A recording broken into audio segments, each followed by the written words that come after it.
క్రైస్తవ సహోదర సహోదరులకు ప్రభువైన యేసుక్రీస్తు నామమున శుభములు తెలియజేస్తున్నాను. ఆ దేవదేవుడు నాకు అనుగ్రహించిన ఆధ్యాత్మిక ప్రేరణకై దేవునికి స్తుతులు చెల్లిస్తూ, ఈ కరోనా పాండమిక్ సిచ్యుయేషన్ లో క్రైస్తవ సమాజాన్ని మేల్కొల్పుటకు వారికి దేవుడు అనుగ్రహించిన కార్యాచరణ పథకాన్ని దేవుని వాక్యములోంచి వినిపించుటకు దేవుడు నాకు అనుగ్రహించిన తలంపును బట్టి దేవునికి స్తుతులు చెల్లిస్తున్నారు. అయోగ్యులైన నన్ను దేవుడు మరి ఈ మాటల ద్వారా మీకందరికి సందేశకునిగా ఎన్నుకున్నందుకు దేవునికి స్తుతులు చెల్లిస్తూ, మరి వినిపించే వ్యక్తిని బట్టి కాకుండా వినిపించబడే వర్తమానాన్ని బట్టి దేవుని సన్నిధిలో మరి ఆయన బిడ్డలుగా, ఆయన ప్రేమించే వారముగా మనం భావించబడాలని కోరుకుంటూ, మరి కరోనా ఇబ్బందికరమైన స్థితిగతుల మధ్య ఈ సందేశాన్ని దేవుని ప్రతినిధిగా మీకు అందిస్తున్నాను. దయచేసి శ్రద్ధతో ఆలకించాలని, మరి దేవుని మాటలు వినిపించబడుతుండగా అన్యదా మన మనస్సును మరి ప్రక్కకు పెట్టకుండా శ్రద్ధతో దేవుడు నీ నుంచి నా నుంచి ఏమి కోరుతున్నాడో ఆ వాస్తవికతను గ్రహించాలని మనవి చేస్తూ మరి ఈ మాటలు మీతో పంచుకుంటున్నాను. ఈనాడు ప్రపంచవ్యాప్తంగా వినిపించబడుతున్న ఒకే ఒక మాట COVID-19, corona virus disease. So ప్రపంచమంతా కూడా ఒక ప్రాంతమని కాదు, ఒక దేశమని కాదు, లేకపోతే ఒక జాతి అని కాదు, మరి ప్రపంచాన్ని వణికిస్తున్న శాసిస్తున్న ఈ దయనీయ స్థితి, దేశాధినేతలు సైతము తమ ప్రాణాలు అరచేతులు పెట్టుకుని, కోటీశ్వరులు సైతము తమ ప్రాణాలు కాపాడుకోలేక, దేవుని ఎరిగిన వారు కానీ, దేవుని ఎరుగని వారు కానీ, దైవ సేవకులు కానీ, సేవకురాములు కానీ, వీరని వారిని కాకుండా అందరూ అందరూ అందరూ ఎప్పుడు ఎవరికి ఏమి జరుగుతుందో అనే భయము, అబద్ధతా భావముతో కొనసాగుతున్నారు. అందరి ఆలోచన ఒకటే, ఈ భయంకరమైన వైరస్ నుంచి ఎప్పుడు మనం తప్పించబడతాం, ఎప్పుడు మనకు వ్యాక్సిన్ వస్తుంది, ఎప్పుడు మనకు మందులు వస్తాయి, మరి కనిపెట్టబడిన ఈ మందులు కానీ వ్యాక్సిన్లు కానీ మన ప్రాణాలని కాపాడగలుగుతున్నాయా, ఎంతకాలం ఈ కరోనా ఉంటుంది, ఎంతకాలం ఈ ఇబ్బంది ఉంటుంది, మరి ఈ వినాశకరమైన శక్తి నుంచి తప్పించే వ్యక్తి కానీ, శక్తి కానీ, లేకపోతే ఔషధము కానీ ఎక్కడ ఉంది, ఎలా లభిస్తుంది? గత సంవత్సరమున్నర కాలముగా ఇదే ఇదే ఇదే ఇదే బాధ, వేదనకరమైన మాట. ఒక సంవత్సరం మానవ ప్రయత్న ఫలితంగా వ్యాక్సిన్ కనుగొన్నారు. మరి వ్యాక్సిన్ ఈ సమస్యను సాల్వ్ చేయగలుగుతుందా? గత సంవత్సరం ప్రారంభమైన ఈ వైరస్, దాని ప్రభావం నుంచి ప్రజలను రక్షించడానికి వ్యాక్సిన్ కనిపెట్టడానికి శాస్త్రవేత్తలు మరి పనులు ప్రారంభించారు. వారు వ్యాక్సిన్ కనుగొని అది ప్రజలకు అందుబాటులో తెచ్చే సమయానికి కరోనా మరొక రూపాన్ని దాల్చుకుని వ్యాక్సిన్ కన్నా వేగముగా, వ్యాక్సిన్ అధిగమించే రీతిగా తన రూపురేఖలను కానీ, శక్తి సామర్థ్యాలు కానీ పెంచుకుంది.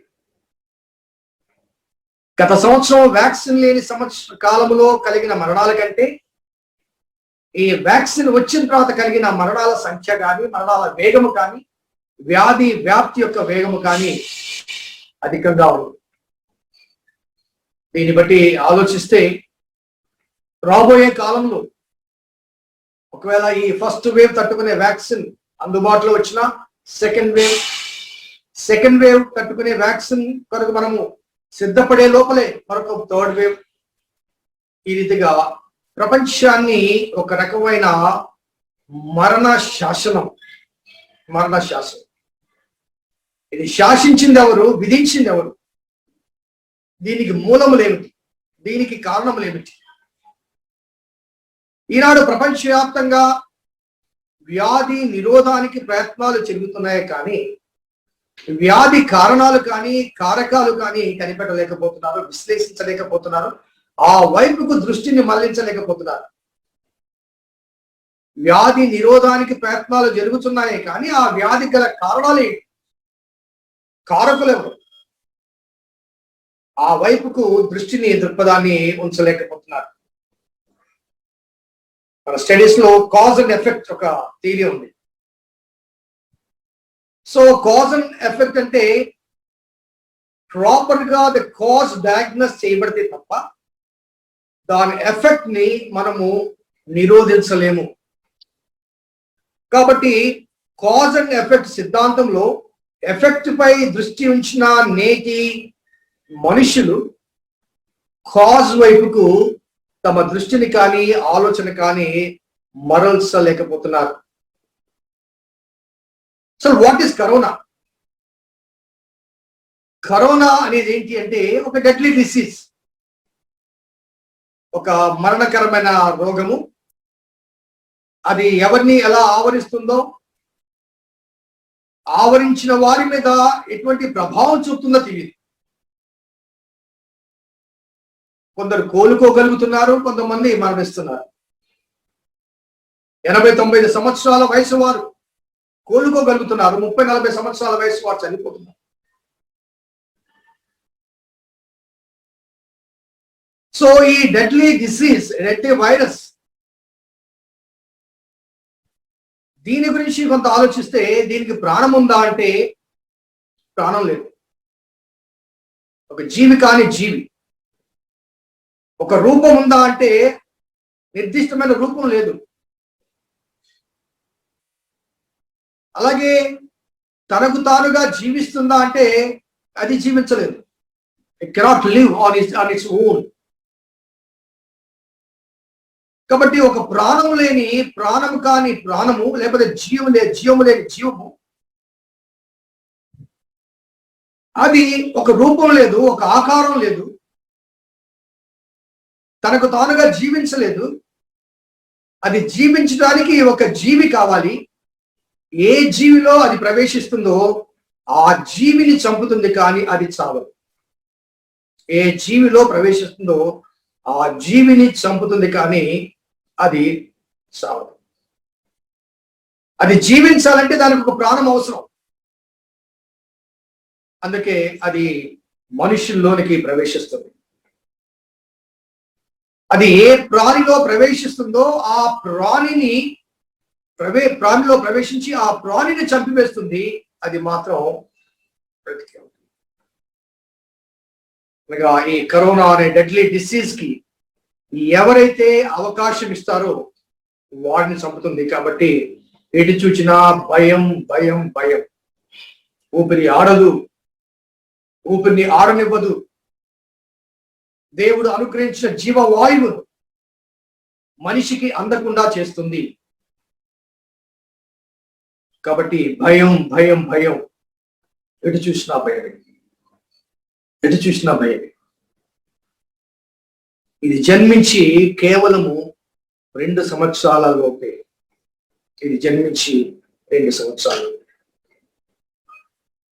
క్రీస్తునందు ప్రియమైన దేవుని బిడ్డలారా, నేను ఈ కరోనా గురించి ఈ మాటలన్నీ చెప్పడానికి గల ప్రధానమైన కారణం ఏంటంటే 2 సంవత్సరాలుగా వణికిస్తున్న కరోనాకు భయపడుతున్నాం, కానీ అటువంటి లక్షణాలు కలిగి అంతకన్నా భయంకరమైన వైరస్ సృష్టి ఆరంభము నుండి మన పితరుల ద్వారా మనకు అందించబడింది.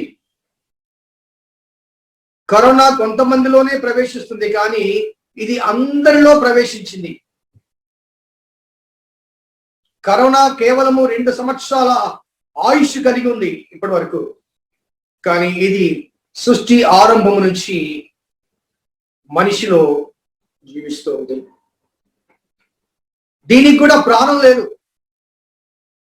దీనికి కూడా రూపం లేదు, ఇది కూడా తనకు తానే బ్రతకలేదు, ఇది కూడా పరాన్న జీవి, పారాసైట్. ఇది కూడా ఎవరు ఆశ్రమిస్తారో వారిని చంపుతుంది, కానీ అది చావదు. తేడా ఏంటంటే కరోనా దేహాన్ని చంపుతుంది, ఇది దేహాన్ని మాత్రమే కాదు ఆత్మను కూడా చంపుతుంది, ఆత్మను కూడా చంపుతుంది. మత్తయి సువార్త 10:28లో యేసు ప్రభువారు ముందుగానే ఆయన ప్రవచనాత్మకంగా చెప్పిన మాట 10:28లో, మరియు ఆత్మను చంపలేరక దేహముని చంపువానికి భయపడకూడదు, కానీ ఆత్మను దేహమును కూడా నరకములో నశింప చేయువానికి మిక్కిలి భయపడుడి. మరియు ఆత్మను చంపనేరక దేహముని చంపువానికి భయపడకూడదు, కానీ ఆత్మను దేహమును కూడా నరకములో నశింప చేయువానికి మిక్కిలి భయపడుడి. సో కరోనా దేహాన్ని చంపుతుంది, కానీ ఇది దేహాన్ని మాత్రమే కాకుండా ఆత్మను కూడా చంపుతుంది. కాబట్టి కరోనాకు భయపడే దానికన్నా అధికంగా ఆత్మను దేహాన్ని కూడా చంపేదానికి భయపడాలి. ఇది ఎవరో ఈ వైరస్ ఏమిటో నేను ప్రత్యేకంగా మీకు చెప్పనక్కర్లేదు. ఆజ్ఞాతిక్రమే పాపము, పాపంలో వచ్చే జీతము మరణం, ఏ భేదము లేదు, అందరూ అందరూ అందరూ. కాబట్టి శరీరాన్ని చంపేది కరోనా, శరీరాన్ని దేహాన్ని కూడా, దేహాన్ని ఆత్మను కూడా చంపేది పాపం. మరి పాపం ప్రతి వ్యక్తిలో ఉంది. కరోనాకు భయపడే ఓ మనిషి పాపానికి ఎప్పుడైనా భయపడ్డారు? ఈ శరీరాన్ని మాత్రమే చంపే కరోనాకు భయపడుతున్నావు, కానీ ఆత్మను దేహాన్ని కూడా చంపే పాపానికి నువ్వు భయపడుతున్నావు. ఎన్నడన్నా భయపడ్డావా? పాపము చేయకుండా నువ్వు ఆపుకోగలిగావా? ఒకసారి ఆలోచించు. ఇది వ్యక్తిగత పరిశీలన నిమిత్తమై దేవుడు అనుగ్రహించు మాటలుగా, హెచ్చరికలుగా భావించి ఒక సెల్ఫ్ ఎగ్జామినేషన్. ఈ శరీరాన్ని చంపే కరోనాకు భయపడుతున్నానంటే నాకు ఇంకా ఈ లోకాశ నాకు ఉంది కనుక, ఈ లోకాశ, శరీరాశ, జీవ కుటుంబము, ఈ లోకంలో ఉన్న వాటి మీద నాకు ప్రేమ, మమకారం ఉంది కాబట్టి నేను కరోనాకు భయపడుతున్నాను. కానీ అంతకన్నా భయపడవలసిన భయంకరమైన వైరస్ పాపము, ఇది దేహాన్ని మాత్రమే కాదు ఆత్మను కూడా చంపుతుంది. భయపడుతున్నావా? దేవునికి భయపడుతున్నావా? ఒకసారి ఆలోచిస్తాం. యాకోబు పత్రిక 1:15. యాకోబు పత్రిక 1:15. దురాశ గర్భము ధరించి పాపమును కనును, పాపము పరిపక్వమై మరణమును కనును. సో ఈ పాపం అనే దానికి, పాపం అనేది ఎలా ఉద్భవించిందంటే ప్రథమ ఆదాము యొక్క, హవ్వ యొక్క దురాశ ఫలితముగా, దురాశ గర్భము ధరించి పాపము కంటే పాపం పరిపక్వమై మరణాన్ని కన్నది. రోమిలకు రాసిన పత్రిక 7:8 పాపము ఆజ్ఞను హేతువు చేసుకుని సకల విధములైన దురాశను నాలో పుట్టించాను. పాపము ఆజ్ఞను హేతువు చేసుకుని సకల విధములైన దురాశను నాలో పుట్టించాను. 11వ వచనం, ఏలనగా పాపము ఆజ్ఞను హేతువు చేసుకుని నన్ను మోసపుచ్చి దాని చేత నన్ను చంపెను. నన్ను మోసపుచ్చి దాని చేత నన్ను చంపెను. ఈనాడు కరోనా ఏ రీతిగా మానవుల జీవితాన్ని హరిస్తుందో అదే రకమైన ముగింపు, లేకపోతే అదే రకమైన మోసపుచ్చే అనుభవాలు ఆదాము నుండి నేటి వరకు మానవ జాతులు కొనసాగుతున్నాయి. దురాశ, దురాశ, దురాశ. ఒకసారి ఆలోచించండి. మానవ యొక్క దురాశ ఫలితాన్ని, ఫలాలు ఒకసారి ఆలోచించండి. దేవుని చేత సృష్టించబడి దేవుని పోలికలో, దేవుని స్వరూపమందు దైవిక లక్షణాలు కలిగిన ప్రేమ, జాలి, దయ, కనికరము, క్షమాపణ కలిగిన ఆ దైవిక లక్షణాలతో కొనసాగవలసిన మానవ జాతి దేవుడు ఉచితంగా అనుగ్రహించిన ఈ సృష్టిని తాను అనుభవిస్తూ, తాను పెంచి పోషిస్తూ భావి తరానికి అందించవలసిన మానవుడు నేడు ఏం చేస్తున్నాడు? ఎటు చూసినా కానీ నీటి కాలుష్యం, వాయు కాలుష్యం, వృక్షంలో నరికివేత, అడవుల కాల్చివేత, స్వార్థం, దోపిడీ, అల్లరితో కూడిన ఆటపాటలు, అత్యాచారాలు, బాబేలును తలపించే విగ్రహాలు, అక్రమ సంబంధాలు, స్వలింగ సంపర్కాలు, కామ వికారత, ప్రపంచానికి సువార్తను అందించిన అగ్రరాజ్యాలు దైవ వ్యతిరేక పూజలు, ఆరాధనలు, సాతానుకు ఆలయాలు నిర్మించి అన్య దేవుళ్ళు, దేవతల పేరిట ప్రార్థనలు చేస్తారు. ఎక్కడికి వెళ్తున్నాం? భ్రష్టత్వం నుంచి భ్రష్టత్వం వైపుకు దిగజారిపోతుంది. భ్రష్టత్వం నుంచి భ్రష్టత్వం వైపు దిగజారిపోతుంది. ఈ మధ్య ఒక వాట్సాప్ లో ఒక ప్రేయర్ వచ్చింది. ఒక మెథడిస్ట్ పాస్టర్ గారు అగ్రరాజ్యంలో ఏదో ప్రమాణ స్వీకారం, అక్కడ ప్రార్థన చేస్తూ ఆ ప్రార్థన ముగింపులో ఈ కరోనా పాండమిక్ నుంచి మమ్మల్ని రక్షించు అని, ఈ సిచ్యుయేషన్ నుంచి మమ్మల్ని రక్షించమని ప్రార్థన చేస్తూ in the name of almighty Brahma and other unnamed gods అని ప్రార్థన ముగించారు. In the name of Brahma the almighty. అగ్రరాజ్ ఒక దైవ సేవకుడు. ఎక్కడికి వెళ్తున్నామండి? భ్రష్టత్వం నుంచి భ్రష్టత్వానికి దిగజారుతున్న అనుభవాలు, పాపులమైన మనమే సహించలేని దుర్మార్గత, దుష్టత్వం, కామ వికారత పవిత్రాత్ముడు సహించగలరా చెప్పండి? ఎందుకు ప్రభా ఈ ఉగ్రత అని ప్రశ్నించక ముందు నేనే సహించలేని పాప వికారత ఈ ప్రపంచాన్ని ఆవరించింది. పాపినైనా నేనే సహించలేకపోతున్నాను. పరమ పవిత్రుడు నువ్వు ఎలా సహించగలవు? మాస్టర్ గారు, ఇది సమాజం. సంఘాల సంగతి ఏంటి? సంఘం ఏం చేస్తుంది? నేటి క్రైస్తవ సమాజాల్లో, క్రైస్తవ సంఘాల్లో వ్యక్తి పూజలు, పరిచారక వ్యవస్థ స్థానంలో అధికార వ్యవస్థ వచ్చింది. ఆత్మల సంపాదనకు బదులుగా ఆస్తుల సంపాదన అధికమైపోయింది. దేవుని రాజ్య విస్తరణ కన్నా తమ సొంత రాజ్యాలు నిర్మించుకునే రాజరిక వ్యవస్థ ఏర్పడింది. లోకమును ప్రభు కొరకు సంపాదించిన బదులుగా లోకము చేత జయించబడి లోకమును సంఘములోనికి తీసుకువచ్చి లోకస్తుల చేత సంఘము పాలించబడుతుంది. నలుమూలల సువార్త ప్రకటించడానికి ఏర్పరచబడిన సంఘం ఎక్లేషియా. సర్వలోకానికి, సర్వసృష్టికి సువార్త ప్రకటించవలసిన బాధ్యత తీసుకున్న క్రైస్తవ సంఘము.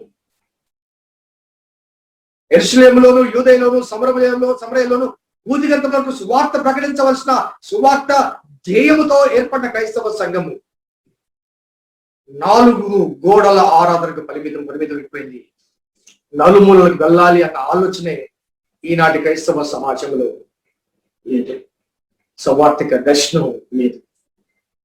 ఆలయాలు చారిత్రాత్మక కట్టడాలుగా, గత వైభవానికి చిహ్నాలుగా, ఆధ్యాత్మిక శిథిలాలుగా మారిపోయాయి. గత చరిత్ర చెప్పుకొని గొప్పలు చెప్పుకుంటున్నాం, డంబాలు చెప్పుకుంటున్నాం. ఇదిగో ఫలాని మిస్టేరియల్ కట్టారండి, ఇదిగో 100 సంవత్సరాల చరిత్ర ఉంది, ఇంత భవనం అండి. The church is not a monument, it's a movement. Hyderabad లో గోల్కొండ ఫోర్ట్ ఉంది, గత వైభవానికి చిహ్నం అది. గత కాలంలో చాలా వైభవవంతమైన జీవితం కలిగింది అది. ఈనాడు ఒక విహార కేంద్రముగా లాలిపోతున్న శిథిలాల మధ్య ఆ కోట ఉంది. జీవము లేకపోతే, సజీవముగా సంఘము నిలబడకపోతే ఆలయాలు శిథిలాలైపోతాయి. Church is not a monument. Don't feel proud of your church building. Feel proud of its activity. feel proud of its activities. సంఘం నిరంతరము ప్రవహించి సువార్త ప్రచురింపచేసే జీవనదిగా ఉండాలి. Living stream. కానీ నేడు సంఘాలు మురికి కుంటలుగా ఒక ప్రాంతానికి, ఒక ప్రదేశానికి, ఒక వీధికి పరిమితమైన నీటి కుంటలు. ఎండ కాస్తే ఆవిరైపోతాయి, ఉష్ణోగ్రతకు ఆవిరైపోతాయి, అవి నిలువవు. కాబట్టి ఇర్మియా భక్తుడు 12:7 ఇర్మియా భక్తుల ద్వారా దేవుడు చెప్తున్న మాట, నేను నా మందిరమును విడిచి నా స్వాస్థ్యమును నేను విసర్జించి. ఎంత భయంకరమైన మాట, ఎంత భయంకరమైన మాట అండి. నేను నా మందిరమును విడిచి ఉన్నాను, నా స్వాస్థ్యమును విసర్జించి ఉన్నాను. Can we find Jesus in our temples and churches and buildings? Can we find Jesus in our families, in our houses? Can we find Jesus in our own hearts? Can you and me could able to demonstrate Jesus through our life and witness? This is the time to examine ourselves. దేవుని లేని ఆలయాలు, దేవుడు లేని ఆలయాలు, అల్లరితో కూడిన ఆటపాటలు, ఆధ్యాత్మికత లేని ఆచార సంప్రదాయాలతో కొనసాగుతున్న నేటి క్రైస్తవ సమాజం. బయట సమాజానికి, నేటి క్రైస్తవ సమాజానికి భిన్నత్వాన్ని ప్రదర్శించగలుగుతున్నామా? ద రీజన్ 2000 years అయినప్పటికీ కూడా, 2000 సంవత్సరాలుగా సువార్త అందించబడుతున్నప్పటికీ కూడా భారతదేశంలో 2% మించి మించి మించి క్రైస్తవ్యము ఎదగలేదంటే కారణం ఏంటి తెలుసా? We are not converted enough to convert others. ఇతరులను మార్చగలిగిన మార్పు నీలో నాలో లేదు. We are all Christians by heritage. మనం వారసత్వ క్రైస్తవులు కానీ వ్యక్తిగత క్రైస్తవులు కాదు. వ్యక్తిగతంగా క్రీస్తుతో అంచుకట్టబడిన క్రైస్తవ జీవిత అనుభవాలు నేటి విశ్వాసంలో చాలా చాలా చాలా చాలా వారసత్వపు క్రైస్తవ్యము నిన్ను ప్రభువులో పరలోకంలో నడిపించదు. వ్యక్తిగతముగా నీవు రక్షణ పొందుతూనే, వ్యక్తిగతంగా నీవు నేను అంటుకట్టబడితేనే. సో దేనికి భయపడాలి? ఈ దేహాన్ని మాత్రమే చంపే కరోనాకు భయపడాలా? లేకపోతే దేహాన్ని, ఆత్మను కూడా చంపే పాపానికి భయపడాలా? ఒకవేళ క్రీస్తులో నీ జీవితాన్ని ముద్రించుకొని అంటుకట్టబడి ఉంటే, కరోనా వల్ల ఈ దేహము మరణించిన ఆత్మ నా దేవుని సన్నిధిలో సజీవంగా ఉంటుంది. Corona makes no difference in my life. After all మన అడ్రస్ మారుతుంది, మన ఇల్లు మారుతుంది, మన ప్రపంచం మారుతుంది, మన ప్రదేశం మారుతుంది, మన చిరునామా మారుతుంది. కానీ మనము చాలు. గమనించండి, కరోనా వల్ల చనిపోతే క్రీస్తునందు తిరిగి బ్రతికించబడతాం. పాపం వల్ల చనిపోతే రెండవ మరణం, ఇక తిరిగి మనం బ్రతికించబడే అవకాశాలు.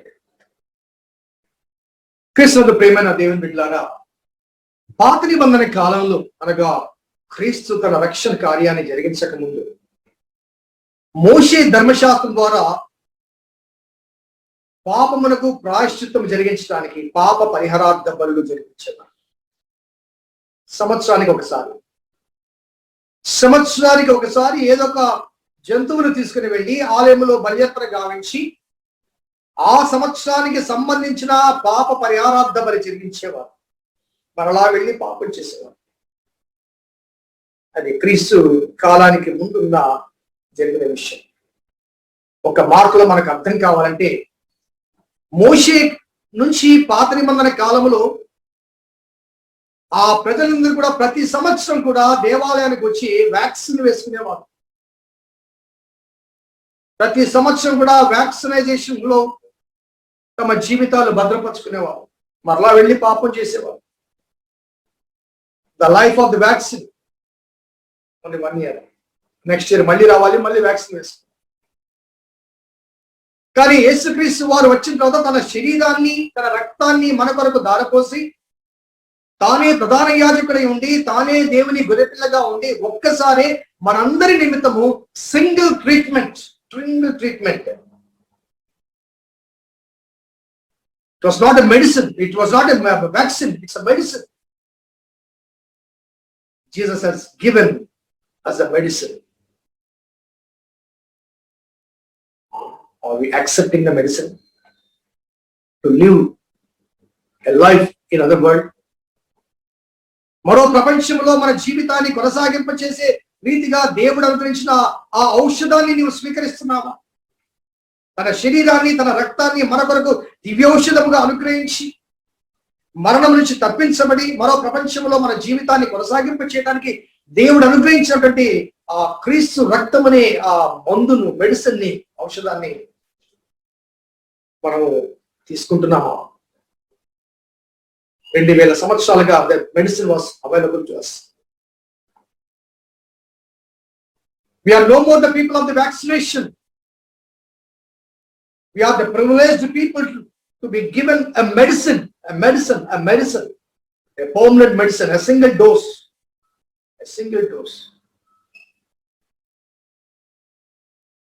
అర్థమవుతుందండి? దేవుని వాక్యం మాట్లాడుతుంది, అర్థమవుతుందా? కరోనా వ్యాక్సిన్ కొరకు వర్షంలో నిలబడుతున్నాం. క్రీస్తు రక్తం అనే ఔషధం దేవుడు అనుగ్రహించాడు. ఏ వరుసలో ఉన్నామో ఒకసారి ఆలోచించండి. దేవుని ఉగ్రత, పాపము ప్రబలిపోయినప్పుడు దేవుని ఉగ్రత ఏ రీతిగా వస్తుందో కొన్ని ఎగ్జాంపుల్స్ పాప నిబంధన ప్రవచనాలు చెప్తాం. దేవుడు మారనండి, నిన్న నేడు నిరంతరం మారిన దేవుడు ఆయన. పాపాన్ని సహించలేదు, పాపిని ప్రేమించాడు. పాపాన్ని కాదు, పాపాన్ని ద్వేషించాడు. కాబట్టి ఏ మనిషి అయితే పాపాన్ని స్వాగతిస్తాడో ఆ పాప సంబంధమైన దోషాన్ని ఆ మనిషి భరించాల్సి వస్తుంది. పాపం నుంచి విడిపించబడేంత వరకు ఆ మనిషి దేవుని ఉగ్రతకు వారసు. యెషయా గ్రంథము 1వ అధ్యాయం 4-7 వచనాలు మనం గమనిస్తే, యెషయా గ్రంథము 1వ అధ్యాయం 4-7 వచనాలు.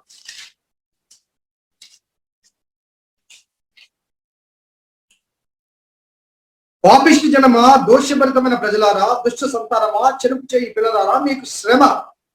మీరు యెహోవాను విసర్జించి ఉన్నారు, ఇశ్రాయేలు యొక్క పరిశుద్ధ దేవుని దూషింతురు, ఆయన విడిచి తొలగిపోయినారు, నిత్యము తిరుగుబాటు చేయొచ్చు, ఈ మీరేలా ఇంకనూ కొట్టబడదురు. ప్రతి వాడు నడినెత్తిని వ్యాధి కలిగి ఉన్నాడు, ప్రతి వానికి ఉండే బలహీనమైనది, అరకాలు మొదలుకొని తల వరకు స్వస్థత కొంచెమనం లేదు. ఎక్కడ చూచినను గాయములు, దెబ్బలు, పచ్చిపుండ్లు, అవి పిండబడలేదు, కట్టబడలేదు, తైలముతో మెత్తన చేయబడలేదు. మీ దేశము పాడైపోయిన, మీ పట్టణం అగ్ని చేత కాల్చిపోయాను, సియోను కుమార్తె విడవబడి ఉంది.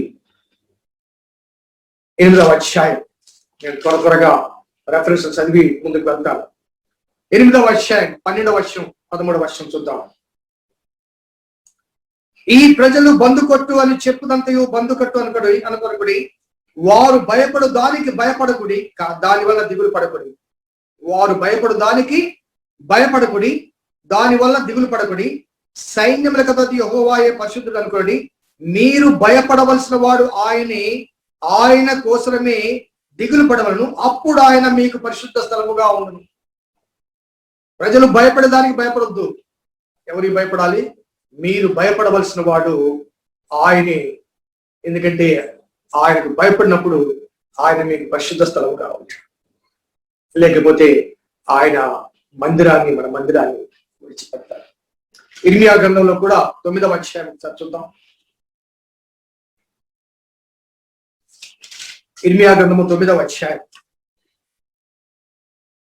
20వ వచనం చదువుతాను. 20-21 వచనం. స్త్రీలారా, యెహోవా మాట వినుడి, మీరు చెవి యొగ్గి ఆయన మాట ఆలకించుడి. మీ కుమార్తెలకు రోదనము చేయ నేర్పుడి, ఒకరి కొరకు అంగలార్ప విద్య నేర్పుడి, వీధులలో పసిపిల్లలు లేకుండాను రాజమార్గంలో యవనస్తులు లేకుండాను వారిని నాశనము చేటుకై మరణము మన కిటికీలు ఎక్కుచున్నది, మన నగరంలో ప్రవేశించుతున్నది. మరణము మన కిటికీలు ఎక్కుచున్నది అంటూ 22వ వచనంలో యెహోవా వాక్కు ఇదే, నీవి మాట చెప్పుము, చేల మీద పెంట పడినట్లు పంట కోయువాని వెనుక పిడికిళ్ళు పడినట్లు ఎవడును సమకూర్చకుండా మనుష్యుల శవములు పడును, వాటిని కూర్చువాడెవడును లేకపోయేను. వాటిని కూర్చువాడెవడును లేకపోయాను. That is what is happening today. What is happening today? What is happening today? Just look back to the word. దేవుని మాటలకు చెవియొక్కండి. ఇర్మియా 16వ అధ్యాయంలో కూడా 4, 5, 6 వచనాలు మనం చదివినట్లయితే, యెహోవా ఇలాగు సెలవిస్తున్నాడు, వారు ఘోరమైన మరణమునందెదరు, వారిని గూర్చి రోదనము చేయబడదు, వారు పాతి పెట్టబడక భూమి మీద పంట వలె పడి ఉండెదరు, వారు ఖడ్గము చేతను క్షామము చేతను నశించెదరు, వారి శవములు ఆకాశ పక్షులను భూజంతువులకు ఆహారముగా ఉండను. యెహోవా ఇలాగు సెలవిస్తున్నాడు, నేను ఈ ప్రజలకు నా సమాధానము కలగనీయకయు వారి ఎడల నా కృపా వాసన చూపకయు ఉన్నాను కనుక రోదనము చేయు ఇంటిలోనికి నీవు పోకుము, వారిని గూర్చి అంగలార్చుటకు పోకుము, ఎవరిని ఓదార్చుటకు వెళ్ళకుము. ఇదే యెహోవాకు, గనులేమి అల్పులేమి ఈ దేశమందున వారు చనిపోయి పాతి పెట్టబడరు, వారి నిమిత్తము ఎవరును అంగలార్చకూడదు. దేవుని వాక్యం సజీవమైందండి. దేవుని వాక్యము యథార్థమైనది. ఈనాటి దుస్థితి మనం ఆలోచిస్తే ఘోరమైన వ్యాధి, ఘోరమైన స్థితి, అకాల మరణాలు, అస్తవ్యస్త సమాధులు. మరి ఈ పరిస్థితుల మధ్య పరమ వైద్యుడు మాత్రమే, అనగా మన పాపములకు వైద్యాన్ని ఔషధాన్ని అనుగ్రహించిన ఆ దేవదేవుడు పాప సంబంధమైన జీవిత అనుభవాల నుంచి విడిపించడానికి ఆ వైద్యుడు మనకు అనుగ్రహించే ప్రిస్క్రిప్షన్, ఆ వైద్యుడు మనకు అనుగ్రహించే ప్రిస్క్రిప్షన్. ఒకసారి ఆ వైద్యుడి దగ్గరికి వెళ్దాం. ఎందుకంటే క్రీస్తునందు ఆయన మనకు అనుగ్రహించిన ఔషధాన్ని మనం పొందాలంటే ఆ ఔషధం పొందటానికి మనము ఏం చేయాలో ఆయన మాటల్లోంచి మనం విందాం. దినవృత్తాంతం 2వ గ్రంథము 7వ అధ్యాయం. దినవృత్తాంతం 2వ గ్రంథము 7వ అధ్యాయము 14వ వచనం. నా పేరు పెట్టబడిన నా జనుడు తమ్ము తాము తగ్గించుకొని ప్రార్థన చేసి నన్ను వెదకి తమ చెడు మార్గములు విడిచినలా ఆకాశం నుండి నేను వారి ప్రార్థన విని వారి పాపములు క్షమించి వారి దేశమును స్వస్థపరచును. ఈ స్థలమందు చేయబడు ప్రార్థన మీద నా కనుదృష్టి నిలుచును, నా చెవులు దాని ఆలకించును. నా పేరు ఈ మందిరమునకు నిత్యముగా ఉండనట్లుగా నేను దాన్ని కోరుకొని పరిశుద్ధ పరిచితిని, నా దృష్టియు నా మనసును నిత్యము దాని మీద ఉండును. సో పరమ వైద్యుడు మనకు అనుగ్రహించిన ప్రిస్క్రిప్షన్ ఒకసారి మనం గమనిస్తే, నా పేరు పెట్టబడిన ప్రజలు తమ్మును తాము తగ్గించుకొని, first and fundamental prescription medicine you need to take and I need to take is humble yourself. Accept the fact that the credits which you and me are claiming for our greatness will not save our life. నీవు నేను గొప్పవిగా భావించుకుని నీ ఆస్తి ఐశ్వర్యాలు కానీ, నీ జ్ఞాన సంపదలు కానీ, లేకపోతే నీ పదవులు కానీ, నీవు సంపాదించుకున్న పేరు ప్రఖ్యాతులు కానీ, ఇవేవి కూడా నా ప్రాణాన్ని రక్షించుకుని. ఒకడు లోకమంతయు సంపాదించుకుని తన ప్రాణమును కోల్పోతే వానికి ఏమి ప్రయోజనం? So you need to accept the fact, నాకున్న నా గొప్పవి అని భావించబడిన నావేవి కూడా నా ప్రాణాన్ని రక్షించలేవు. ఒక చిన్న ఉదాహరణ చెప్తాను. ఒక ధనవంతుడైన వ్యాపారి వ్యాపార నిమిత్తము తన ఆస్తి మొత్తాన్ని అమ్మి సొమ్ము మూట కట్టుకొని ఒక ఎడారి త్రోవలో ప్రయాణం చేస్తున్నాడట. మార్గ మధ్యంలో దారి తప్పిపోయాడు. ఎడారి, ఎటు చూసినా కానీ ఇసుక తిన్నెలు, దారి తప్పిపోయాడు. మరి ఎటు వెళ్తున్నా కానీ ఎడారి ఎడారి ఎడారి కొనసాగుతుంది. తన దగ్గర ఆహార నిల్వలైపోయాయి. నీటి తిత్తిలోని నీరు ఖాళీ అయిపోయింది. వెళ్తూ వెళ్తూ వెళ్తూ వెళ్తూ దారి కానరాక ఒక దగ్గర సొమ్మసిల్లి పడిపోయాడు. తాను వెళ్ళి ఆ ఒంటె కూడా చనిపోయింది.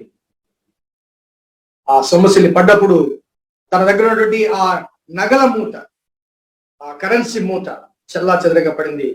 వాటి వైపు చూస్తున్నాడు.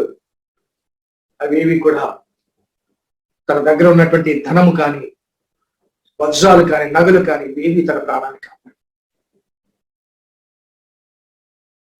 ఆ ప్రాణాలు కోల్పోయి ఆ చివరి గడియలు అనుకోకుండా ఆ దారిలో మరొక బాటసారి వచ్చాడు. చిరిగిపోయిన వస్త్రాలు చదివాడు. అతడు తన దగ్గరికి వచ్చి పరిస్థితి చూచి తన దగ్గర ఉన్న నీటి తిత్తిలోంచి కొంత నీటిని అతనికి అందించి ఇలా ఆపరించాడు. ప్రాణం లేచి.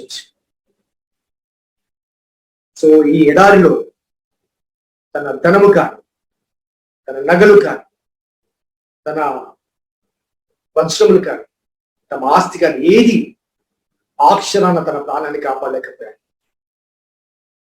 కేవలం ఆ పేదవాడు అందించిన ఆ నీరు మాత్రమే. It was the most valuable. కాబట్టి you need to humble yourself that anything whatever you have, నీకు నాకు ఉన్నవి ఏవి కూడా నీ ప్రాణాన్ని కాపాడలేదు. ఈనాడు మనం ఆలోచిద్దాం. గొప్ప గొప్ప దేశాధినేతలను భావించిన వారు, మంత్రులైన వారు, ఎమ్మెల్యేలుగా ఉన్నవారు, ఎంపీలుగా ఉన్నవారు, కోటీశ్వరులుగా ఉన్నవారు, వారి ఆస్తులు కానీ, పదవులు కానీ, కోర్టులు కానీ వారి ప్రాణాలను కాపాడగలుగుతున్నారు. Humble your self. యెషయా 66:2 ఒక మాట చెప్తాడు. ఎవడు దీనుడై నలిగిన హృదయము గల వాడై నా మాట విని వణుకుచూ ఉండునో నేను వాడిని దృష్టిస్తున్నాను. ఎవడు దీనుడై నలిగిన హృదయము గల వాడై నా మాట విని వణుకుచుండును. You need to tremble for the word of God which exalts your heart. కరోనాగా వణకాల్సి, నీలోని పాపాన్ని దేవుని వాక్యం ఎత్తి చూపిస్తున్నప్పుడు నువ్వు వణకాలి. అలాగే యెషయా 26:3 కూడా ఎవని మనసు నీ మీద ఆనుకున్నో వారిని నీవు పూర్ణ శాంతి గల వారిగా చేయి. కాబట్టి నీకున్న వాటి మీద ఆనుకోవడం మానివేసి, ఎందుకంటే అది నీ ప్రాణాలు కాపాడలేదు. నిన్ను కాపాడగలిగిన ఆ దేవుని మీద నీవు ఆనుకుంటే దేవుడు నిన్ను పూర్ణ శాంతి గల వారిగా చేస్తాడు. So first thing we need to humble ourselves. ఎవడు తమ్ము తాము తగ్గించుకుంటాడు. రెండవది, తమ చెడు నడతలు విడిచిపెట్టాలి. Before praying to God, you need to humble yourself. And at the same time, తమ చెడు నడతలు విడిచిపెట్టాలి. ఎందుకంటే నీ ప్రార్థనలో ఆయన సన్నిధికి చేరాలి అంటే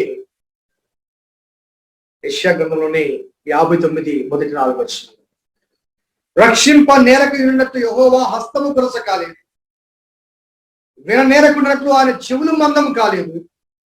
మీ దోషములు మీకును మీ దేవునికి అడ్డముగా వచ్చు. మీ పాపములు ఆయన ముఖమును మీకు మరుగుపరచును ఆయన ఆలకించకుంటున్నారు. So before praying to god, ఆ ప్రార్థనలు ఆయన సన్నిధికి చేరకుండా, ఆయన ఆలకించకుండా అడ్డుగా ఒక మేఘం వలె ఆవరించి ఉన్న ఈ పాపములు, సో మీ చెడు నడతలు విడిచిన ఎడల నేను నీవు తగ్గించుకోవాలి. నీ చెడు నడత విడిచిపెట్టాలి. దెన్ యు ప్రే, ప్రార్థన చేయాలి. ఆ ప్రార్థన చేసే సమయంలో you need to realize the situation. నువ్వు ఏ స్థితిలో ఉన్నావో, ఏ పరిస్థితిలో ఉన్నావో, ఎటువంటి దయనీయ స్థితిలో ఉన్నావో, the realization is more important. Before submitting your prayers to god. యోవేలు గ్రంథం 752వ పేజీలో పాత నిబంధనలో యోవేలు గ్రంథం ఒకసారి తెరవండి.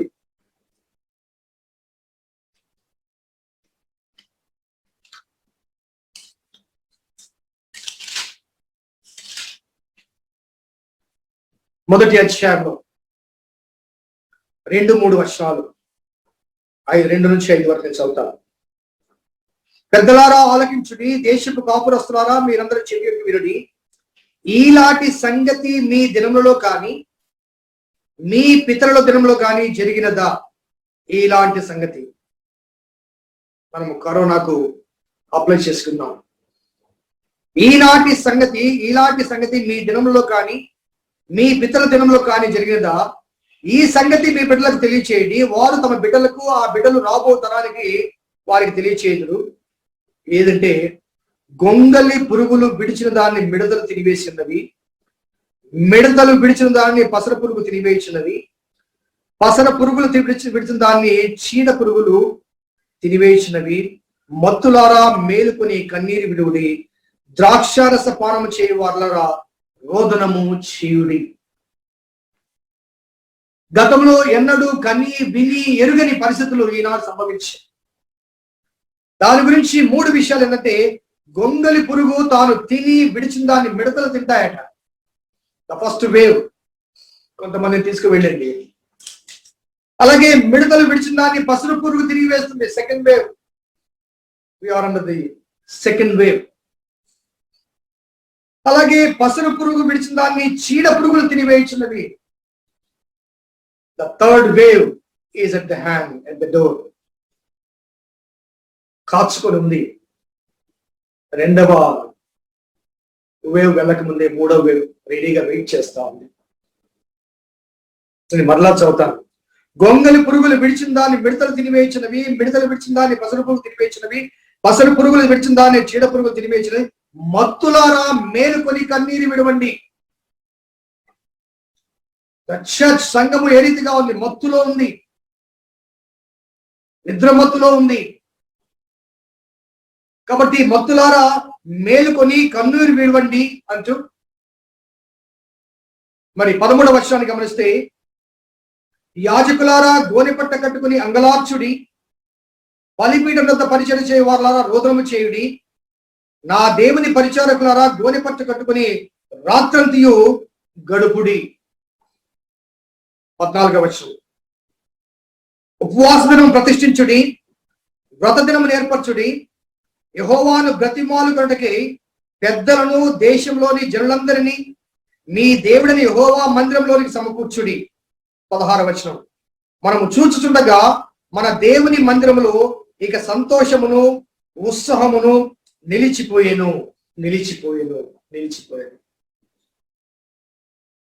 42వ కీర్తనలు అంటాడు, దుప్పి నీటి వాగుల కొరకు ఆశపడినట్లు దేవాన్ని కొరకు నా ప్రాణం ఆశపడినట్టు. దేవుని మందిరానికి వారిని నడిపించిన సంగతి నేను జ్ఞాపకం చేసుకునగా నా ప్రాణము నాలో కరిగిపోతున్నది.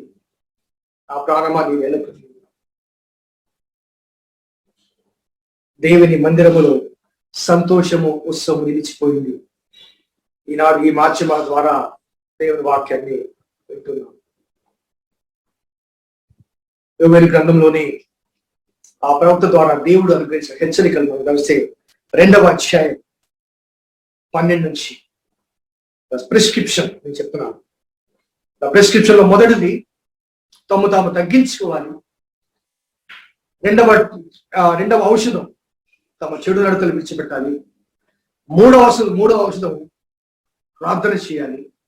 ఆ ప్రార్థనలో తమ పరిస్థితిని మొదటిగా విన్నవించాలి. ఆ తర్వాత దేవుని మీద నమ్మకం ఉంచాలి.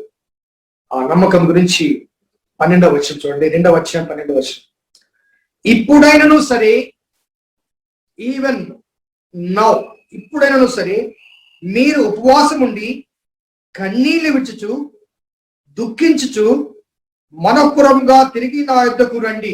ఇప్పుడైనను సరే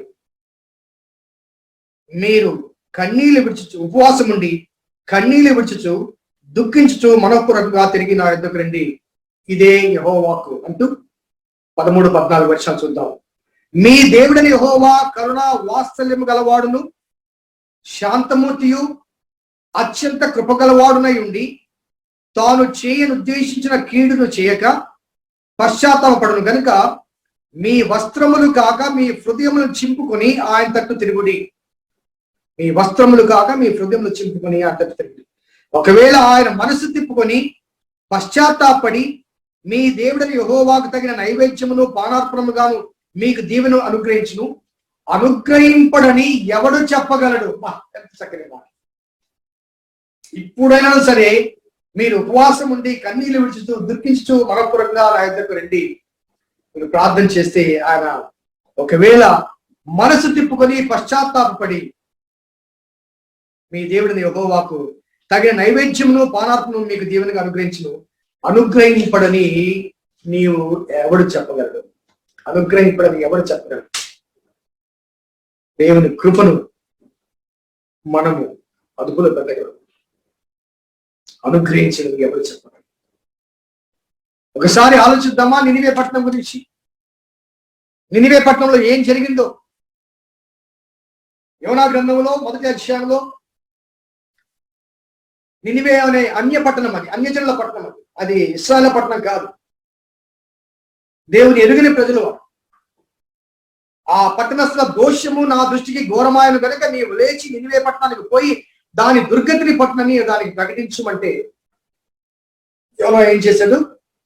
అది భయంకరమైన పట్టణము, ఘోరమైన పాపం గల పట్టణం అంటూ అక్కడికి వెళ్ళడం మానేసి తర్షీషుకు వెళ్తాడు.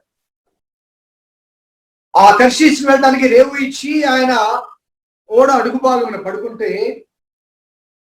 పెద్ద గాలి తుఫాన్ వచ్చింది. మనకు తెలిసిన వృత్తాంతమే కాబట్టి నేను క్లుప్తంగా చెప్తున్నా. గాలి తుఫాను వచ్చినప్పుడు అందరూ కలిసి ఆ ఓడలో ఉన్న వారందరికీ తమ సామాను, తమ వ్యాపార వస్తువులన్నీ కూడా మరి సముద్రంలో పడవేసి ఓడను తేలిగ్గా చేశారు. అయినప్పటికీ ఇంతమంది ఇంతగా ప్రయాసపడి ఆ పడవ నుంచి తమ ప్రాణాలు రక్షించుకోవడానికి ప్రయాసపడుతున్నారు, ప్రార్థనలు చేస్తున్నారు. వారి దేవుళ్లకు, వారి దేవతలకు తమ ప్రయత్నాలు చేస్తున్నారు. సామానంతా పడవేశారు. తమ దగ్గర ఆస్తులు కానీ, ఐశ్వర్యాలు కానీ, వస్తు సామగ్రి అవన్నీ పడవేశారు. వారి ప్రయత్నాలు ఫలించలేదు. అటు ఇటు చూశారు. హాయిగా నిద్రపోతున్నాడు. హాయిగా నిద్రపోతున్న ఆ యోనా దగ్గరికి వచ్చి 1వ అధ్యాయం 6వ వచనంలో వారు చెప్పిన మాట, ఓయి నిద్రపోతా నిద్రపోతా నిద్రపోతా, ఏమి నీకు వచ్చింది? లేచి నీ దేవునికి ప్రార్థించు. మనము సావకుండా ఆ దేవుడు మన యందు కనికరించేమో. లేచి నీ దేవునికి ప్రార్థించి మనము చావకుండా నీ దేవుడు మనల్ని కాపాడుతాడేమో. ఓయి నిద్రపోతా. క్రైస్తవ సంఘం నిద్రపోతుంది. కరోనా కరోనా కరోనా ప్రపంచం అల్లాడిపోతుంటే, ప్రజలు చనిపోతుంటే, సంఘంలోని చాలా మంది విశ్వాసులు కూడా కనుమరుగైపోతుంటే, దైవ సేవకులైన వారు, కాపులైన వారు తమ సొంత కాపులు కూడా చనిపోతుంటే సంఘం నిద్రపోతుంది. నిద్రపోతుంది నిద్రపోతుంది. ఓయి నిద్రపోతా, ఓయి నిద్రపోతా, లేచి నీ దేవునికి ప్రార్థించి. ఈ కరోనా పాండమిక్ సిచ్యుయేషన్ లో దేవుని ఎరుగని ప్రజలందరూ కూడా తమ దేవుళ్లకు, తమ దేవతలకు ప్రార్థన చేసి, పూజలు చేసి, పురస్కారాలు చేసి, నైవేద్యాలు చెల్లించి తమ ప్రాణాలు కాపాడుకోలేక ఎవరు కాపాడుతారా అని చెప్పేసి కాపాడగల దేవుని వైపు నిరీక్షిస్తుంటే, కాపాడగల దేవుని గురించి ఎరుగగల క్రైస్తవ సంఘం నిద్రపోతుంది. మన చుట్టూ ఉన్న సమాజం అడుగుతుంది, ఓ నిద్రపోతా నిద్రపోతా. దేవుని ప్రజలు కదా, దేవుని బిడ్డలు కదా, నిజ దేవుని కలిగిన వారు కదా, కరుణామయుడు కదా, ఆయన ప్రార్థించలేదే. ప్రార్థించవా నిద్రపోతా. మన చుట్టూ ఉన్న క్రైస్తవేతర సమాజం వారందరూ కలిసి యోనాను మత్స్యపు గడుపులో వేశారు. అక్కడ ప్రార్థన చేస్తాడు యోనా. మత్స్యపు గడుపులో ప్రార్థన చేస్తాడు. సమయం లేదు కాబట్టి మీరు దయచేసి చదవండి. 2వ అధ్యాయంలో ప్రార్థన చేస్తాడు. ఆ అధ్యాయంలో ఆ ప్రార్థన చివరంటాడు, యెహోవా వల్లనే రక్షణ దొరుకుతుంది, యెహోవా వల్లనే రక్షణ దొరుకుతుంది అని ప్రార్థన చేసి, ప్రార్థన అనంతరం 3వ అధ్యాయంలో నినివే పట్టణానికి వెళ్ళి ప్రకటిస్తాడు. ప్రకటించినప్పుడు ఒక్క ప్రసంగానికి, ఒక్క సందేశానికి రాజు మొదలుకొని పశువుల వరకు రాజు తమ సింహాసనాన్ని వదిలిపెట్టి బూడిదలో కూర్చున్నాడు. రాజవస్త్రాలు తీసివేసి గోనెపట్ట ధరించుకున్నాడు. ఉపవాసాలు ప్రకటించాడు. పశువులు కూడా ఉపవాసం ఉన్నాయి. 3వ అధ్యాయం 10వ వచనం చూడండి. ఈ నినివే వారు తమ చెడు నడతలు మానుకొనగా వారు చేయుచున్న క్రియలను దేవుడు చూచి పశ్చాత్తాపడిన వాడై వారికి చేయుదురని తాను సెలవిచ్చిన కీడు చేయక మానెను. వారు చేయించిన క్రియను దేవుడు చూచి పశ్చాత్తాపడై వారికి చేయుదురని తాను సెలవిచ్చిన కీడు చేయక మానెను. ఎవరు చెప్పగలరండి అనుగ్రహించగలరు? దేవుడు కృపను అనుగ్రహించడని, దేవుడు క్షమించడని, దేవుడు మనల్ని కరుణించడని ఎవరు చెప్పగలరు? అన్యులైన నినివే పట్టణస్థులను దేవుడు క్షమించాడు, కరుణించాడు. వారిలోని మార్పు కలిగిన తర్వాత కరుణించబడాలంటే మార్పు రావాలి. ఇర్మియా గ్రంథము 31వ అధ్యాయం. దేవుని కరుణ, దేవుని వాత్సల్యత, దేవుని కృప ఏ రీతిగా ఉంటుందో కొన్ని విషయాలు నేను క్లుప్తంగా చెప్తాను. 31వ అధ్యాయం, ఇర్మియా గ్రంథం 31వ అధ్యాయం 7-9 వచనాలు. యెహోవా ఇలాగు సెలవిస్తున్నాడు, యాకోబును బట్టి సంతోషముగా పాడుడి, రాజ్యములకు సదస్సుకు జనం బట్టి ఉత్సాహములు చేడి, ప్రకటించుతూ స్తుతి చేయుడి. యెహోవా ఇశ్రాయేలులో శేషించిన నీ ప్రజలను రక్షించిందని బ్రతిమలాడుడి. ఉత్తర దేశంలో నుండి నేను వారిని స్థాపించున్నాను. గుడ్డి వారినేమి, కుంటి వారినేమి, గర్భులనేమి, ప్రశించు స్త్రీలేమి, భూదిగంతం నుండి అందరినీ సమకూర్చున్నాను. వారు మహాసంగమై వారి ఇక్కడికి తిరిగి వచ్చెదరు. వారు ఏడ్చుచూ వచ్చెదరు. వారు నన్ను గూర్చి ప్రార్థించుచుండగా నేను వారిని నడిపించెదను. వారు ఏడ్చుచూ వస్తారు. వారు నన్ను గూర్చి ప్రార్థిస్తుండగా, while they were still praying, I am going to lead them. వారు ప్రార్థించుతుండగా నేను వారిని నడిపించాను. అలాగే 31-31 మనం చూస్తే, నేను క్రొత్త నిబంధన చేయు దినములు వచ్చుచున్నాయి అంటూ 34వ వచనంలో, నేను వారి దోషములు క్షమించి వారి పాపములు ఇక ఎన్నడూ జ్ఞాపకం చేసుకున్నాను కనుక అల్పులేమి గరులేమి అందరూ నన్ను ఎరుగుదురు. ఇదే యెహోవా వాక్. చాలా రెఫరెన్సెస్ ఉన్నాయండి. ఒకసారి ఇర్మియా గ్రంథము 33లో మనం గమనిస్తే 2వ వచనంలో, మాట నెరవేర్చి యెహోవా, స్థిరపరచవాలని దాన్ని నిర్మించి యెహోవా, యెహోవా అను నామము వహించిన వాడే ఇలాగ సెలవిస్తున్నాడు, నాకు మొరపెట్టుము, నాకు మొరపెట్టు, నేను నీకు ఉత్తరం ఇచ్చేదను. నీవు గ్రహింపలేని గొప్ప సంగతులు, గూఢమైన సంగతులు నీకు తెలియచేశాను. మాట నెరవేర్చలేదు. మాట ఇచ్చిన దేవుడు అడుగుతున్నాడు, నాకు మొరపెట్టు, నాకు ప్రార్థన చేయి, నువ్వు గ్రహింపలేని గూఢమైన గొప్ప సంగతులు నీకు తెలియచేస్తాను. God is asking us to pray. Humble yourself. తమను తాను తగ్గించు, తమ చెడు నడతలు విడిచిపెట్టండి, ప్రార్థన చేయి. ఒకసారి మనం హిజ్కియా వృత్తాంతాన్ని కూడా చూద్దాం. 2వ గ్రంథ వృత్తాంతాలు, 2 Chronicles 30వ అధ్యాయం.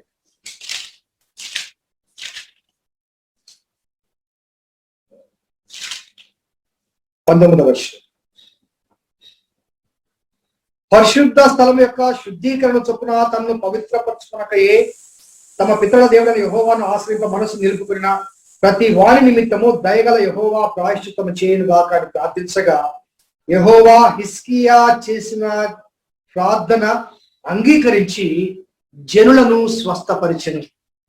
ప్రభువా, దేవాలయములో వారు చేసిన పనులు, పవిత్ర స్థలం యొక్క శుద్ధీకరణ చొప్పున తను తాను పవిత్రపరచుకోకుండా ఆలయములో చేసిన అపవిత్రను బట్టి ప్రభువా వారిని క్షమించుమని హిజ్కియా ప్రార్థన చేస్తే, హిజ్కియా ప్రార్థన బట్టి దేవుడు మరి ఆ జనులను స్వస్థపరిచాడు.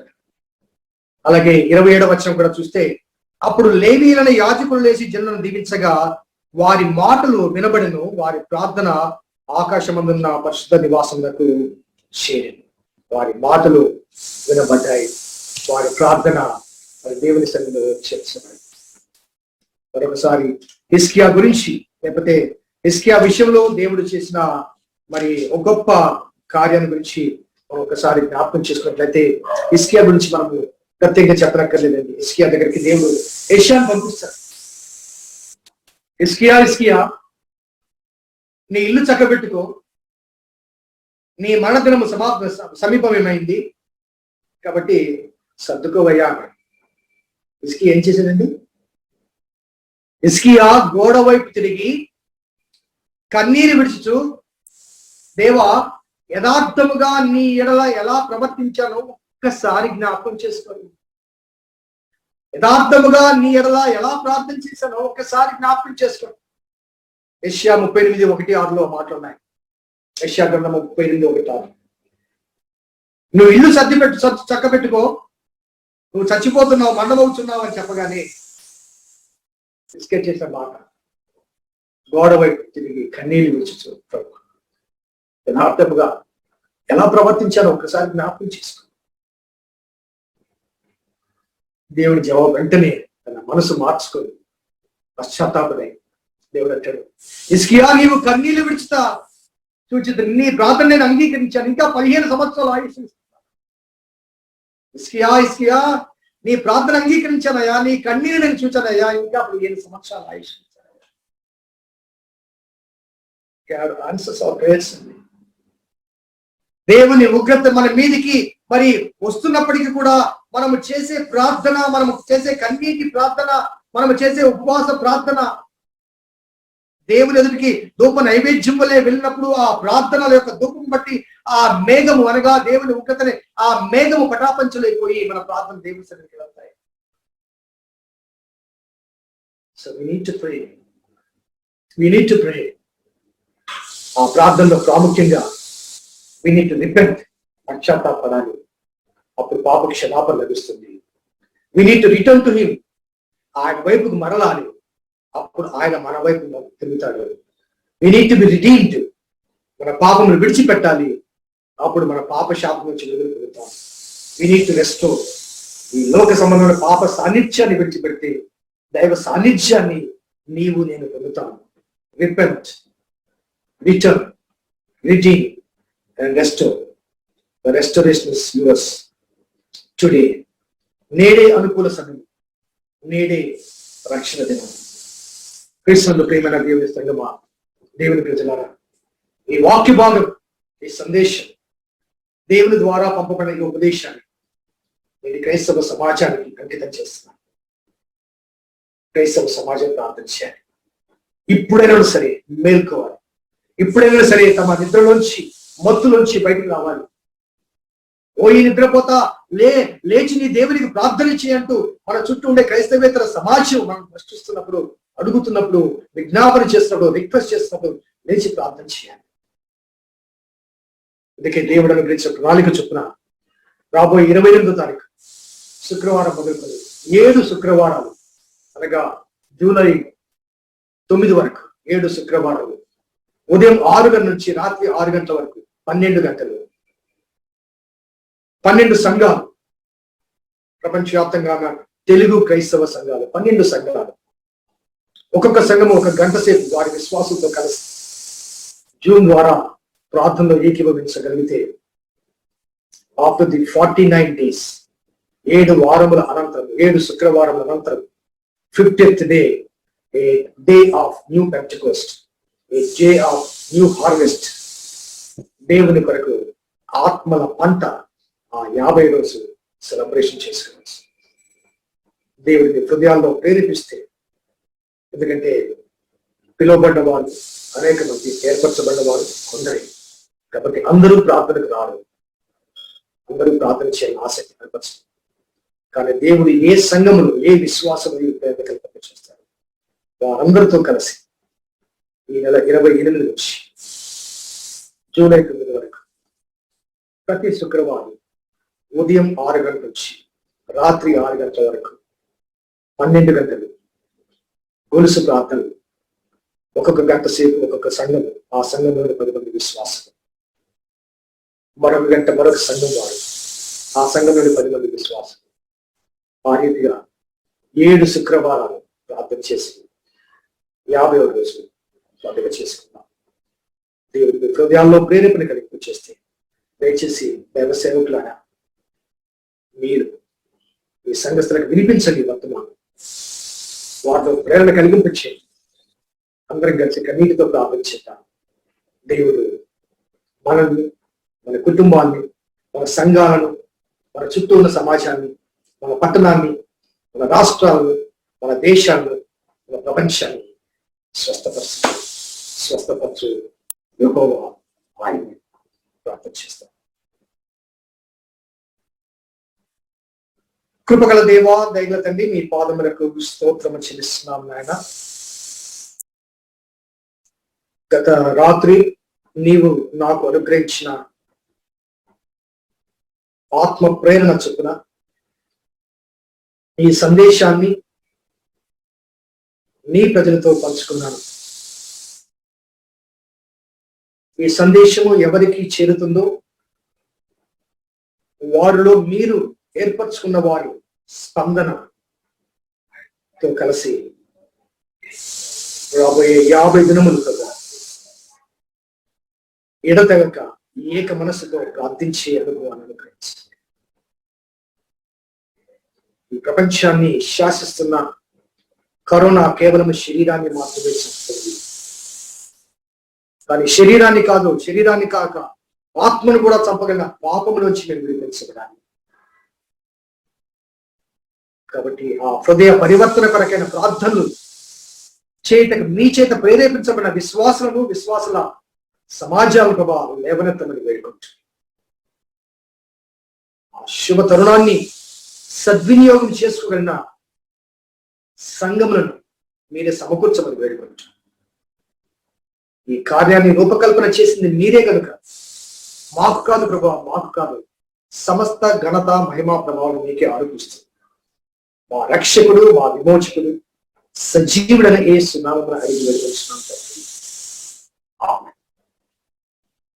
God bless you. దేవుడు దీవించుగాక. ప్రార్థన పరంగా దేవుడు ఈ గొలుసు ప్రార్థనలో పాల్గొనాలని మనం చేస్తాం.